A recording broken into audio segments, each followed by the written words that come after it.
चला ते भारतीय जनता पार्टीचे नेते बोलतात. तुम्ही पुणे नाशिक रोडचा विषय घेतला, आढळराव पाटलांनी केला वगैरे तुम्ही सांगताय, परंतु आपल्या तालुक्यातच दोन टोल नाके आले. तो चाकणचा जो चुकीचा जो उड्डाण झाला आढळराव पाटलांच्या काळामध्ये झालेला आहे. अनेक लोकांचे बायपास हे केलेले आहे, रखडलेले आहे. जो टोल त्याला टोल घ्यायचा संबंधच नव्हता, इतक्या वर्ष त्यांनी आपल्या टोलच्या रूपाने लूट केली. आढळराव पाटलांनी चुप्पी साधली. शेवटी तुम्हाला तो टोल बंद करावा लागला. आढळराव पाटील एक शब्दाने बोलले नाही, त्यावर बोला नाही, आदेश नाही का साहेब? तुम्हाला सांगतो, टोल नाकाचे टेंडर काढणं हे जरी याचा केंद्र सरकारचं जरी असेल तर त्याच्यामध्ये छोट्या छोट्या दुरुस्त्या या होत राहतात. तुम्हाला सांगा, आता हा महामार्ग जो लागलाय म्हणजे बाळासाहेब ठाकरेंच्या नावाने जो महामार्ग तयार केलाय तो जसा तयार झालाय, समृद्धी महामार्ग नाही हा इकडे एक्सप्रेस हायवे, मला सांगा तुम्ही काही जर बोट ठेवला ते आम्हाला पण पटलं पाहिजे. तो जन्माला घालून जवळजवळ मला वाटतं 20-25 वर्ष झाले असेल सहज ना. मग 25 वर्षामध्ये त्या रस्त्याचे पैसे नाही का वसूल झाले? वारंवार अलाइनमेंट बदलतात, वारंवार दुरुस्त्या असतात, सुधारणा असतात. आपल्याला 24 तासामध्ये एकही खड्डा सहन होत नाही. एका खड्ड्याने अनेक माणसं मरतात.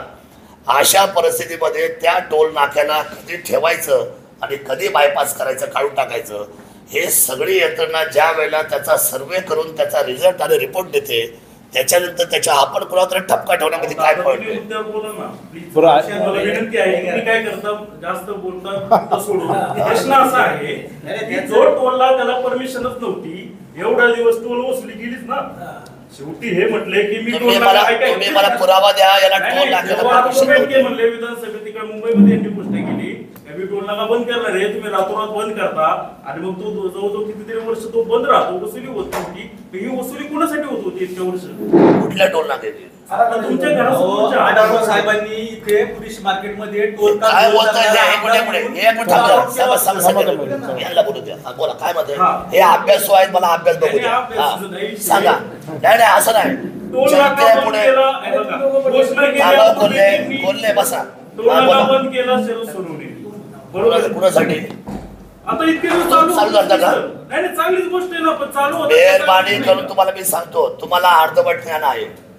मी तुम्हाला सांगतो, कुठलंही ज्ञान परिपूर्ण असल्याशिवाय एकदा आपण बोलूच नाही. आमची भूमिका आहे स्पष्ट. टोल नाक्या म्हणजे तुम्हाला काय वाटतं, चेष्टा आहे का? जमिनी दिल्या कोणाच्या? आम्ही का थांबवला तो?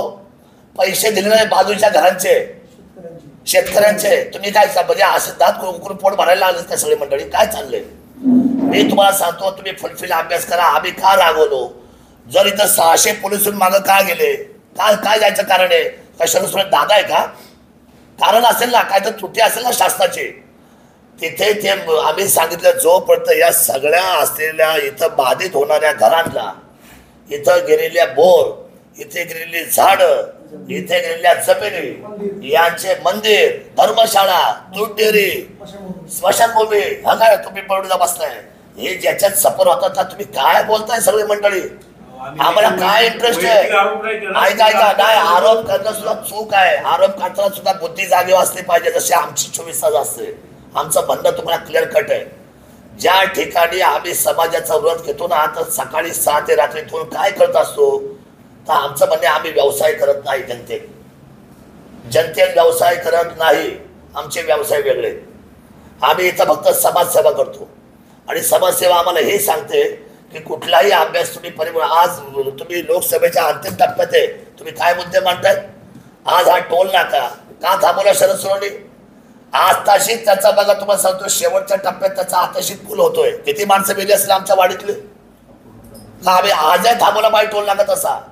पण तरी सुद्धा आम्ही काय विचार करतो, शासनाने एवढं मोठं कॉन्ट्रॅक्ट दिले ज्याला, ज्याने नाशिक पासून तर पुण्यापर्यंत एवढी मोठी इन्व्हेस्टमेंट केली, त्याच्यात ज्याला परवडलं नाही तो पळून गेला पाहिला, त्याच्यामध्ये आम्ही सफर झालो. तुम्ही त्या रोडला राहत नाही.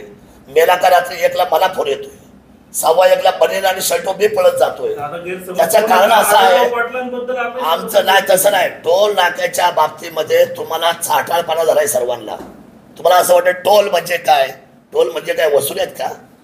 साहेब, टोल म्हणजे कोण करतं? या सगळ्या टोल करणारे घेणारे कॉन्ट्रॅक्टर वेगळे. आमची फक्त पोरं 60 पोरं 3 हप्त्यामध्ये कामाला लागतात साहेब. म्हणजे 3 त्यांना पगार किती? 12,000 15,000. आणि आम्ही त्याच्यावर का बांधून भांडतोय? फक्त या तिन्ही शिफ्ट मध्ये फक्त स्थानिक ज्यांच्या जमिनी गेल्या त्यांना फक्त काम मिळालं पाहिजे. का आम्ही नाही भांडणार? जे लोक जिथं ज्यांच्या जमिनी गेल्यात आमचं म्हणणं असं ठीक आहे, थांबा जरा.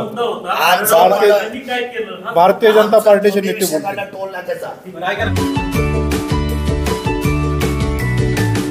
बातम्या शेतीच्या, बातम्या मातीच्या, बातम्या अन्यायाच्या, गुन्हेगारीच्या,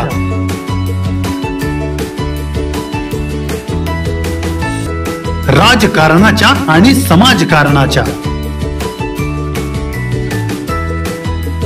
शोषणाविरुद्ध बुलंद आवाज, जनसामान्यांच्या हुंकाराची गाज, सत्कार्याला प्रोत्साहन, दुष्कृत्याला अनुशासन, निर्भीड, निस्पृह, सडेतोड, बेधडक आणि रोखटोक म्हणजेच विघ्नहर टाइम्स. शोध बातमीचा, ध्यास सत्याचा. आपलं चॅनल, आपली बातमी. सबस्क्राईब तर कराच, पण बेल आयकॉनवर क्लिक करायलाही विसरू नका.